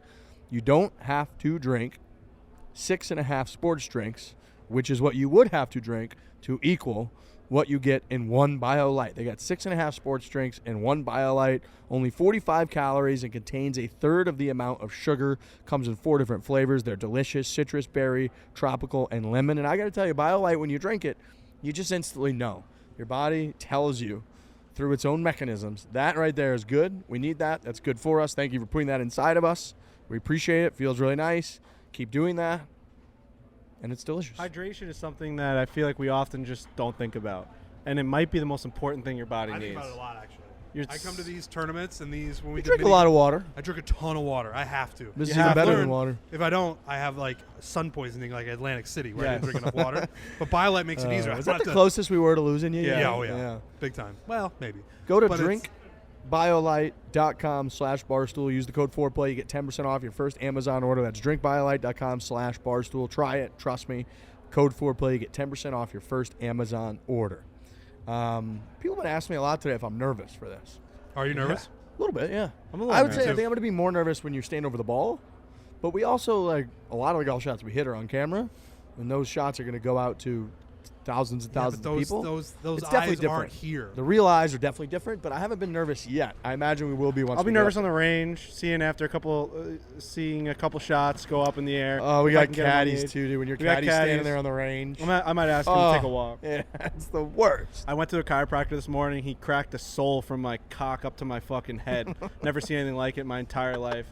Sorry to 3M. But listen, man, I woke up with a stiff back. I went online, went to this guy. What was his name? Dr. Edwards. I don't know. He's right there in Minneapolis. I think I have his card. Dr. Anderson. Dr. Anderson, was it? Mr. Dr. Anderson. Dr. Anderson, what a great call. I'm on the text chain. Micro something, chiropractic, right there in Minneapolis. Bro, I told him something, and I'm like, listen, I've got this thing right on my shoulder blade, and I just can't move my arm over my head, and I'm just feeling kind of shitty. He puts me up against a wall. I thought he was going to kiss me. He's just fucking slam me up against a wall. He's like, put your arms around your neck. I'm like, I'm into this, bro. Am I going to choke myself out? And then he just pressed my chest, went up, and I went, and just fucking, like, it released that of me. Like, I felt Jesus, dude. I fucking felt Jesus, and now I'm feeling good. I walk. really many chiropractors. Dude, chiropractors are amazing. Yeah, they're nice. They are fucking amazing. Some people say it's like voodoo shit and like that's good. They do it just to have you come back. You know what I mean? Like it's all. Well, Jack Mack at Barstool's always gotten into fucking arguments. With I don't put a ton of like stock into what Jack Mack says. Listen, so a lot of things. That guy does a lot of investigative reporting, and he did investigative reporting on chiropractors. What did he come up with? It was like this whole thing about like how like they're actually like when they crack your back, it's actually like making it more prone to needing crack. You know what I mean? So it's like the more you do it, the more like pockets are opening up. Yeah, but they make you feel better though. 100%. It wouldn't work if you just left feeling worse. 100%. 100%. I'm a chiropractor guy. Yeah. But I do see how some people would think like, oh, the more you go, the more you need it. The entire industry would be built on that. Come on, dude. That's it's a little holistic stuff. That's like the big medicine argument, right? It is. They don't cure you; they keep you sick. Big medicine 100%. I buy into, but that's fueled by pharmaceutical, all the bullshit. Saudis. Chiropractor, it's like a guy out there just like trying to make a living. You know. I agree, but it's taboo being a chiropractor. A little bit, yeah. It's like holistic type shit. Somebody give us $25 million bucks. I need $25 million so I don't have to worry about my back anymore. How bad's your back? You think it's gonna be okay? It's gonna be okay today. I'm excited to swing a golf club and see how it is. I'm stretching it. Yeah, we haven't hit a ball yet. Been here for a couple hours. When your back is out like that, they say to squeeze your shoulder blades, and it keeps those fucking rib cages in. There's Brock Nelson. Is that right? Brock, Yeah, there he is. ready to go. Feel fresh? Goodies. He's got his gifts. Can't believe how many gifts they give you when you play in these fucking things. We're wrapping up right now. Do you want to just give your assessment of your game today and how you feel? Yeah, or like how are you feeling stepping up? This is your first pro-am. I've never seen that's a guy right. live. Never? So I'm excited. Is the So signage you've like never watched intimidating? a Nothing. I've PGA never Tour been. event? Yeah, this was crazy. When I saw like the camera towers by the range, I think that was. I was like, oh boy, I might be. Never watched a might be PGA in Tour one. event in person, but he's playing in one. I don't want to bring That's Trent wild. down because I'm on Trent's side, but like it's nice knowing that I have Trent here. Right, I'm everybody's safety blanket. Such a good call. I'm everybody's safety blanket. I'm gonna kill I'm three in, people we're out in there. the same boat. We're in the same boat. Yeah, but the problem is then you I step also- up on the first tee and you like hit the fairway every time. Yeah, but Trent. Max Homa said this about who was it Fitzy that like did that chunk pull at St. Andrews? Yeah, Where he's yeah. like, I felt so good on one because someone before me chunked the ball, and that now all of a sudden I'm just freed up. I mean, there's potential that this might bring the best out of you. Could be. I hope so. That's Go true. when the Just never know. when the to lights game. are the brightest. Only time will tell. We'll find out. You're go used get to playing bright lights, right? I mean, Well, that's why you shouldn't be. A couple around people, there. yeah. Golf's We a little need you different, out there. though. I think Golf's we're like hard a- enough with no people. Well, we've talked about this with guys on our show a bunch of times where it's like he plays hockey for a living, so playing in front of 20,000 people means nothing to him. But all of a sudden you put a golf club in your hand, like now different. the nerves are Different coming game. in. We talk about that with like Lee Bryce. He plays in front of 100,000 people with a guitar, and you put a golf club in front of his hand. He's like puking in the fucking trailer. It's like, well, Crazy. you're playing in front of 4 people. Why do you care? It's like, Yeah. I don't know. It's just fucking Crazy. nerds. Yeah. No, I mean it's true. We need you because we're a team today. I know we're all on the same team. Yeah. said, I don't know if we Frankie- get pops, dude. I was looking at the scorecard. There's no. I thought we sent those. I sent the handicaps in, but I don't see Frank anything. got said it. for a one-on-one. I said no. We got to be on the same team. No, we need. Yeah, we're, no, we have to be. we're teammates. We need pops. Huge. I'm 3-0 against Brock on his own soil in Minnesota. He's 8-0 against me in New York. We Wow. both can't win at home. That's weird. Crazy. really weird. Road Warriors. And tomorrow we got the Barstool Classic. Where? Medina Country Club. Medina, which is not the Medina in Chicago. That's It's hosting insane. US I had Open. people real confused in St. They're Louis. like, you're playing at Medina. But if people were confused and signed up because they thought that, that's fine by me. It doesn't Yeah. really not my problem. Do your research. I've never been to this place. I heard it's pretty sweet. Have you been to Medina up here? Never been. This is the first Yeah. time I've been to this place. Actually, I'm just trying to take this in right here. This place What looks a view- sick. What a view. I know. I keep kind of forgetting that our backdrop is just this phenomenal, what I think is the 18th hole with rocks and water and looks like bunkers everywhere. It's blowing like 30 miles an hour. Who made Look at that who flag made stick right Eagle there. here to close it out. Wolf. Wolf. Yeah. To win it? To win it? 18. Right there. Right here. What an Dude, eagle. look at that Look at flag. that pin placement, though. It's whipping. I actually think 18 is going to play well for me because I can leave everything out left. If we could get that far. If we can get that far. Look at this hole. I mean, This is they're nuts. Gonna drag me off the grounds before we get here. Should we go to the We range? gotta go to the range. I'm starting to freak out. We got All an right. hour Gotta before get tee warm. time. We gotta hit the range. We gotta hit some balls. Gotta roll some putts. Let's get this shit done. We're at the 3M Pro-Am day. We'll come on after for a few minutes. Oh, We'll- shit, that's right. We'll debrief. Okay. Might not be long, but next time you guys hear from us, it'll be post Pro-Am, and however we perform. So let's go get them. Let's bring home a fucking title. Love it. All right. All right, boys and girls, ladies and gentlemen, we just finished the Pro-Am. Solid 6 hours and 5-10 minutes. Fuck. Something along those lines. Such a grind. Such a grind. We played Didn't feel that long to me. Really? Yeah, I felt good out there. That's good. We played with Sam Ryder the first 9, and then the second 9. We're joined now by, is it Callum or Callum? Callum, yeah. Callum, okay, I nailed that. Tarren, who kind of vaulted up, I think, in a lot of people's radar at the U.S. Open this year, at the Country Club, and then you brought the crew. I mean, I had to leave after 12 and a half holes for this little shootout thing, which we'll get into, but you guys finished second. We finished second at the 3M Pro-Am. Unbelievable. Callum Incredible. made a fucking eagle on 18, which is probably, I mean, that's the most daunting hole on the golf course. For The most sure, beautiful yeah. one for sure. Into the sun, couldn't see a thing off the club face. Which, does that ever bother you? Like, Oh, 100%. It's the worst thing ever. I hated it. gosh, made it 3. Yeah, it's a new 3-wood, and I just fucking ripped it straight on the green. So and made So the you putt. had 3 wood in? Yeah, I missed all this. yeah.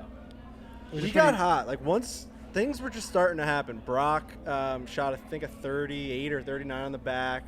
You were playing really solid and giving us pars, and then Trent made a fucking 2-1 on the Yeah. 13th hole.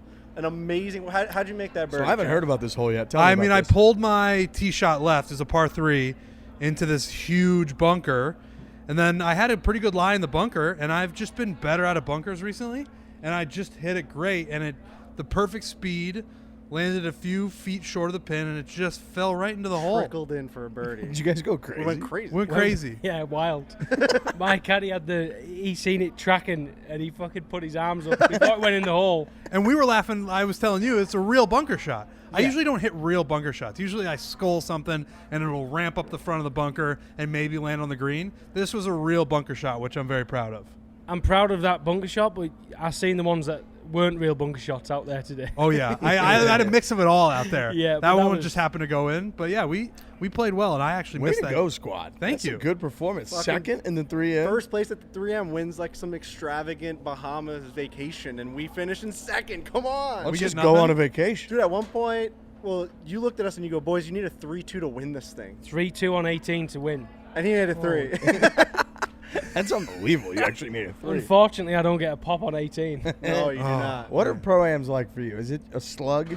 No, I enjoy them. Okay. I'm quite a social guy, so I Yeah. try to have fun with people.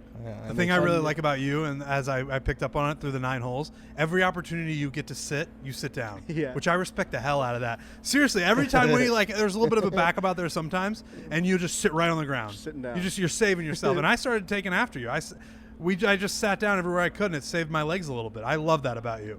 I do that in the tournaments as well. I mean, because professional golf tournaments take a long time, 5.5 hours. I don't like being out there for that long. I'm a quick player, and I want to just get it over and done with as quick as we can. But yeah, Why do they take so fucking long? Pin People- locations? yeah, Green that, speeds? and then I don't think professional golf does a good enough job of speeding players up. The same culprits, the same weeks, and it's just a nightmare. But that's golf. Slow play stinks. It's infuriating. We heard a little bit We heard a little bit about the way you like to play. You're a member at Renaissance, right? Yep. You know, that's one of the ones in Scotland that was right across the way. You still feel comfortable saying Renaissance? I don't feel comfortable, but I know it's the name. I know That's that's how the you right way to pronounce do it. it. I want to say Renaissance bad, but how it's just like a cooler vibe. And you were saying, like, you know, if you could have like a beer on the golf course, you would no problem. Oh, 100%. I love drinking on the golf course. It's Yeah. fucking- that's how it should be. Yeah. I mean, I tell you what would be funny if they did like a beer where you could drink on the golf course. I guarantee it would be a success. I know it sounds crazy, but there's so many guys who would do it. Right. So many professionals when they're back home, golf cart, beer, music. Right. that's the vibe, you know. That's what we. Do you think golf is ever going to get, professional golf will ever get like that, where they'll just accept like that this guy wants to do this because he gets into the zone, he plays a little music coming out of his bag? I wish they would, but I don't think they will. You don't ever No. see that ever happen? I don't think so. Yeah, me neither. I mean, obviously, LIV Golf right now is kind of Trying to make it fun, and Yeah. but I don't think you'll see that. No. Right. Is it wild in the locker rooms and stuff with everything going on with LIV and the conversations and the... Yeah, there's lots of. I mean, you hear so many rumors and stories and lies. Lots. Yeah, lots of them. But then obviously, I will give them props. Every time they've tweeted or there's been a name that's been mentioned, a few days later they've signed with them. So it's kind of they're leaking these names, and it seems like they're getting these people. So it's crazy. Talk to us a little bit about your journey here to the PGA Tour, because you kind of grinded, right? You went to different types of tours. You played for a bunch of years. So what was the the path like? Yeah, so I graduated college in 2014. Went home, tried to figure out how I was going to afford to play professional golf. I kind of worked at a golf course, cleaning carts and just being a typical skivvy, really. And in the end of 2015, I decided that I was going to try PGA Tour of China. So it was crazy. I've never been to China, and everyone laughed at me for signing up for Q School in China. Did you take like classes or anything? Try to learn Chinese? No, I know about 2 words. I know hello, and that's about it. Didn't you have some crazy thing happen to you at a restaurant that we just heard about on 18? Yeah, so long story short, sat down at a restaurant, and they had an alligator with a dog leash around its neck, walking it around the restaurant, asking people which cut they wanted of this alligator. And next minute, you were sat talking to each other, and you hear this squeal, and obviously the alligator was getting killed and getting served up for people. Oh my God. Fuck? Oh, it's wild. I've tried some crazy cuisines in China. They just walk that thing around? Yes. Just fucking like a dog. It's like, this is pretty good. You heard it be murdered in the back? And I was How like, can you enjoy your meal? well, it was I just had fried rice, I think, that night. Stayed away from the Alligator. craziness. Wow. Holy shit. So you're in China, and then what happens from there? So I played 3 years in China. God, 3 years is a 3 long years, time. you still know 2 words? Yes.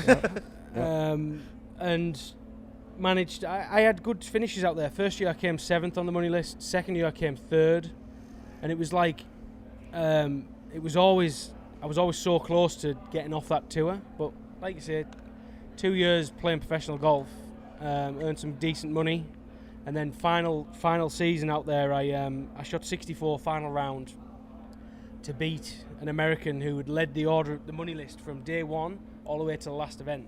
So I kind of closed him down. And we played together in the third round, and he thought he had it locked up, and I did. I was just playing golf just to see what happened, like just to have a good week. And I got off the 18th green, made birdie, shot 64, or 63, 9 under. And I just walked up this hill, and he was sat there, and he's one of my good friends, I don't mind saying his name, Charlie Saxon, and he just looked white as a sheet. And he knew, because he'd finished way before me, and they were like, if Callum makes birdie at the last, he's going to win the money list. And I managed to do it. So then that got me exempt to Corn Ferry, and then spent 3 years in Corn Ferry, and then graduated to PGA Tour. So it's only the money list winner there? Well, money list winner is fully exempt to Corn Ferry, and then 2 through 5 gets conditional status, and we all know that's not very good. Right. Yeah. So you're fully exempt Corn Ferry Tour? Yes. Then grinded Corn Ferry Tour? Yeah, first year I didn't do too great. I ended up finishing just outside the number to keep my full card. Went back to Q School, and that's kind of a funny story as well. I was 3 under through 12, first round of Q School, and I ended up shooting 4 over. So I went from like top 10 to pretty much dead last. And I remember coming off that round, and I didn't cry, but I was in a bad place. Called my coach, and he was like, look, just go and shoot 666 the next 3 days. And Or are you going back to China? yeah, and I shot 666. No way. Yeah. Let's go. So I got back out there, and then obviously COVID super season, which was pretty hard. 46 events over 2 years, and I just literally missed out in that super season. And then I went to finals, in between flying back for my fiance having our first child. Went home, flew back, like literally she gave birth. I got them home from hospital, flew back, and I locked my card up pretty much straight away. It is such a grind to hear the path to the PGA Tour. And even while you're on the PGA Tour, we were talking, you guys have been on the road for what, like 7 or 8 weeks now? Just living in hotels. Yep. Tournament to tournament, showing up, pro-am to pro-am. Yep. And it's just a fucking grind. I'm curious about this grind. I mean, especially when you're in Asia, in China, and then Korn Ferry Tour, you're constantly traveling. Is it hard in those environments to even work on your game because you're moving so much and you're traveling so much? Or are you able to have a solid home base? Not in China. It was literally hotel to hotel and flight. As soon as you finish 1 week, it was either a flight or a train to the next place. But I think professional golf, I mean, I think when things are going well, you kind of just roll week to week. It's when it starts to get bad or you start playing bad that you start to evaluate all these other things outside of just your golf game, you know. I'm missing home. The food's horrendous. I've lost 20 pounds because I'm eating rice every day. Right. You know what I mean? Yeah. But China was good to me. I enjoyed it. I enjoyed the golf up there. Would I want to go back? Probably not. It's honest. While you're in the midst of that grind, what is stopping you from just being like, you know what, like I'm gonna go be like a teaching pro or work at a country club, and like is it always just that envision that I'm gonna go do it? Like how often are you doubting yourself during that? Yeah, I've always, I mean, obviously ups and downs in the golf game, and I have had down times, but as soon as a week's finished or a bad round's finished, yeah, I might dwell on it for 10, 15 minutes, but I'm one of them people who'll just be like, you know what, fuck that. Next week's a new week. That's awesome. And that's how I That's what happened when you went 666. Yeah, and even like weeks on the PGA Tour, I got off to a really rough start. I missed the first 8 cuts. I don't know if it was because we just had a baby and I was away and all that, but I know my game's good enough to be out here, and I know my game's good enough to win out here. I've started to feel a lot more comfortable these last 3-4 months, and it showed in my results. Awesome. And I've crawled up that FedEx Cup standings quite a lot, and hopefully I can. This week the goal is to lock my card up and take a week off. Dude, Where's we're gonna home be grinding base now? for you so hard now this week. I know. Still back in England. Okay. I have So a base fiance and the baby are back there? Back in England, yeah. And I have a base in Orlando, but I just stay with a guy, like a friend. And practice there and everything? Yeah, Lake Nona, yeah. Yeah. Okay, awesome. It's pretty sweet. Yeah, Lake Nona's fun. We were there for the LPGA. We went to Disney. And We then did we go went to to Disney, Disney. Yeah. Fun place. But yeah, like we know like Graham McDowell's out there quite a bit, and yeah, that's wild that you got to do that between being back home in England and having the whole setup here. So now this week, what do you need to finish? I don't know what the number is, but I think if I have a top 10 finish, I'll be good. Game's been trending these last 4, 5, 6, 7, 8 weeks. Obviously, had a good US Open, led after 33 holes, which was fucking awesome. Hey, you started with what, a 67? Yep. What was that like? I mean, it was just a pretty solid first round, but then I actually went out in round 2, and I believe I was 3 under through 6, and I could have been through 12. I could have been 6 or 7. I had 3 lip outs in a row, like horseshoe lip outs. Oh. So I could have. I remember that. I remember like, who's this fucking guy that's stealing the golf tournament? It's like 7 under view. What is going on? And so it was cool, but it was everyone was asking me, were you nervous? And I actually felt so calm on the Friday, which was strange because I knew that I was leading the US Open, but I knew how much golf was left, 36 holes or whatever around a US Open golf course that was starting to become pretty tricky. And I've had cameras on me before, but not in a major. Yeah. Literally, they followed me for 15 holes, and it's kind of hard because I'm pretty long off the tee. So anytime I'm getting the cameras are out there, I'll be always last to hit. So like when they hit, and I like to play quick, but these guys are running around the fairway like fucking ants. You know what I mean? I'm like, just let me hit don't my really shot. think about that. No, you don't Yeah. think about that. And You can see him behind you, right? that's when what you're I mean. standing and then, over the shot. and Yeah. then it gets in your head, and then you have to back off, and then it's crazy. But That's just part of the game, It's the isn't cost of doing business. it? Exactly. That's crazy to think about. So yeah, do the camera people ever feel like, oh, sorry that they're running around, or is it? Well, obviously, Did you learn to just wait for them? Well, yes and no. Some shots I'd just hit and they'd miss me. That's probably why I didn't get any coverage.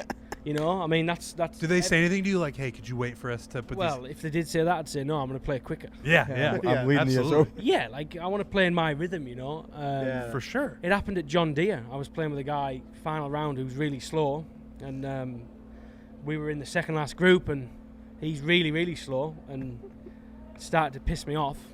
So as soon as he hit, I would get over the ball and just hit, and I got no coverage on Sunday. I think they got me like hitting 2 putts. So everyone from back home was like, "Why didn't they get you on the coverage?" I was like, "Well, because the guy I played was slow and I'm quick, and I just wanted to play my game, you know." Today must have been just like the slowest round of all time. You're watching on it. 18, on 18 he fucking drained an eagle, and we look back and Trent's still in a fairway bunker. Ball in hole. Took me a long time to find my third shot, and I just let everybody go up there. Yeah, that's. He was trying to make that 3 for 2. Yeah, exactly. I was really trying. Honest assessment. You played 9 holes with us. Honest assessment of our games. Honest. Games or people. You're legends. Absolute legends. I love you. All right, now kill us. We'll take that. No, you've got some game. You've got some game, Frankie. It's decent. I just think it needs a bit of work. Okay. A bit of time on the driving range. Maybe a couple of lessons here and there. Yeah. Riggs, I didn't see you much because obviously you had to vacate for a few holes. It wasn't pretty. Trent, I don't think what you saw. Keep grinding, bud. Keep hitting them bunker shots. Yeah. I love it. I felt good today. Yeah, you felt look comfortable in our group. You look decent. Sling Television. That's what we're using right now. Yeah. Been using Sling Television for a while. Sling TV lets you stream on-demand movies, live TV shows, and live sports instantly on your favorite devices. Get Sling so that you can watch Golf Channel, so you can watch our guy Callum Tarren this week finish top 10, lock up his card, and continue his march from China to just living the dream on the PGA It's amazing Tour. how fast we get invested. But I'm invested. I'm so invested in his story. I'm going to be devastated if he doesn't finish in the top 10. Putting a little star next to his name on my score I'm a app. favorite Yeah, him me right too. now on the score app. Yep. Right now. With Sling, you get to choose the television option that is right for you, including channel add-ons, premium add-ons, DVR Plus, and more. Right now, you can get all that for half the price during your first month. Sling's great, too. I just got that puppy on my phone, and we're on the road so much. If I'm at the airport, sitting at the gate, if I'm in an Uber on the way somewhere, I can watch the golf. In fact, the Open Championship, the whole way back from the lake, for the first 2 hours of the final round, I just watched it on my phone. So nice. Perfect. Sitting in the back seat of the car, my brother was driving, just had the phone, had it plugged in with the audio going. Thanks to Sling TV for that. We also have our own Barstool channel. So do yourself a favor. Go to sling.com/Barstool to sign up now. Try it for half the price during your first month. That's sling.com/Barstool. First month, half the price. Whatever you're into, Sling is where you can find all the TV and sports you love all in one place. What No, you're right. hole did you have that 145 fairway bunker shot up against the lip? Was it 11 or 10? That was right when we Probably started. one of this. the insane. probably one of I the was best there golf for shots that. I've ever seen up front. I thought you were like chipping out. What are you thinking during that shot? So you're up against a lip, about 145 out, I think it was, to Yeah. the pin, and you used what? 52, but I said to my caddy just before I hit it, I hope I don't break my wrist, because it was one of them shots. Right, it's pretty dangerous, but And you're coming in just like what, like super steep or something? Like yeah, what? it's all about just contact. You've got to hit ball first, but then obviously the lip's right there, and I've actually bent a couple of wedges doing that before. But gotta fucking contribute to the Barstool You Pro. did. Yeah, You know you're what I trying to mean? get us over Oh the, my over the God. line. That was Can't such be a great pussying shot. out. No. How, I mean, you're one of the longer hitters, right? Yeah, I'm up there. Yeah. What, have you always been that way? Just yeah, natural? I mean, God-given? yeah, pretty much. Yeah. I don't know what it is. You think about anything, or you kind of just step up and let it rip? No, just send it. Just All the let time. it let it go. Not all the time. I have like a chip fade that I tee it down and just squeeze it out there, but it still goes over 300. So, No problem. but then if the hole is decent to my eye, it's full send. Yeah. At U.S. Open, were you just sending it? Or were No, you chip that- fading it? Chip fading, and there was a lot of different. I used every golf club in my bag every day. You love Wow. that golf course?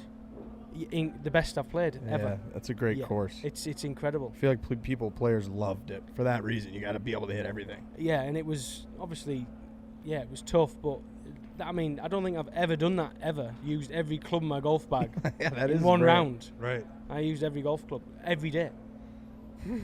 Yeah, that is like, I don't That is think pretty impressive. I've ever done that in my life. We were doing like a My TaylorMade Plus app thing, and I used every club because you logged every shot, and I thought that was like super, super rare. And the fact that you did that during the U.S. Open is nuts. Yeah, it was. But what a golf course! Just the best. What a US Open! I've played 2 now: Pebble Beach and Brookline, and I honestly think Brookline's better than Pebble. Wow. Which is a bold comment. It is. Pebble's beautiful, but the setup and everything about it was just special. Yeah, that had a feeling like they better be coming back here relatively soon, because it has the history. It has, it's unique. It's got some quirkiness to it, which is cool. You don't see that in a ton of U.S. Open setups. It almost reminded me a little bit of UK golf in spots where it was like a couple weird holes, which I love. Yeah, definitely. And like you say, I mean, there was the par 3 that I think it's a mixture of 2 golf courses. But the little par 3 down the hill is like 110 yards and small target, green slopes off it. Yeah, it was just a fun golf course. And then the next par 3 is 3-iron into the wind. Right. People hitting 3-wood. So it's like, it was just a good test of golf, and it was a fair test of golf. Yeah, it was awesome. We could talk to you for 3.5, 4 hours, but I mean, come on, it's 8:30. The guys Yeah, well, playing let's get 'em outta tomorrow. here. He's got the big fucking tournament this week. I want to get you home. I want to get you rested. These pro-ams are a grind. It's 8:30 p.m. on a Wednesday. He's about to go play in a professional I don't know how the fuck golf you do event that tomorrow. every Wednesday. I was texting someone, and he's like, "You ever think like LeBron goes out and just shoots with like random people right before he plays in an NBA game, or like Brock Nelson will go like have like a little bit of like a shinny with fucking guys right before? It's crazy. You have a professional golf event tomorrow. It's irresponsible, really. It You is should have been irresponsible. working on your game or something. Well, I mean, yeah. Just go I've sleep done my or- work earlier in the week, and like you say, I hadn't seen that back 9 until just today. So that was kind of With us. What? that was With my us? practice I didn't know round. that. First No. time you ever played this golf hole behind us and you eagled it? Yes. All right, so we're That's- feeling pretty I'll good about it. I'll buy 2 of them off you now for a lot of money. Shit. A lot. Holy cow. Oh, What time are you man. off tomorrow? 150. What time will you get to the course? 12. That's nice. Some lunch. Probably dick around for a bit and then hit a few balls You and dick just, around just a bit? go You mean for like it. just go socialize on the range or something? Well, go just bother have people? some food and maybe Scroll your get phone. the physio to crack my back and then, get out there. You a gym guy? You go to the gym? Yeah, a little bit, yeah. Okay. All right. Well, look, good luck. We're We're definitely rooting for you. all of a sudden you're our horse this week. Yeah, I this mean, is Perfect. you were rooting for Big you time. hardcore. No, I'm a big fan. Thanks for everything. Thanks Yeah, for thanks for joining. putting up with thanks us for for getting 9 us holes. to It was second fun. place. Yeah. Second Callum place, Tarren. man. We left so many out there. Next year we got to come back, On the front, we left so many out there. big time. We didn't make shit on the front. No. Yeah, You need to strike a deal with the PGA Tour to get a team in every week. That's what what you we're need to do. I know.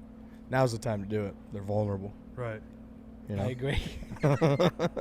As we're at their event. Thanks for Yeah. having us, PGA We Tour. walk in with suits on. Now. Yeah. How the turns have tabled. We got a proposition for you. Yeah. Colin, thank you. We appreciate it. This is awesome. You're the man. Good luck this week. Thanks, boys. Enjoyed your company, and thank you. Appreciate it. Awesome.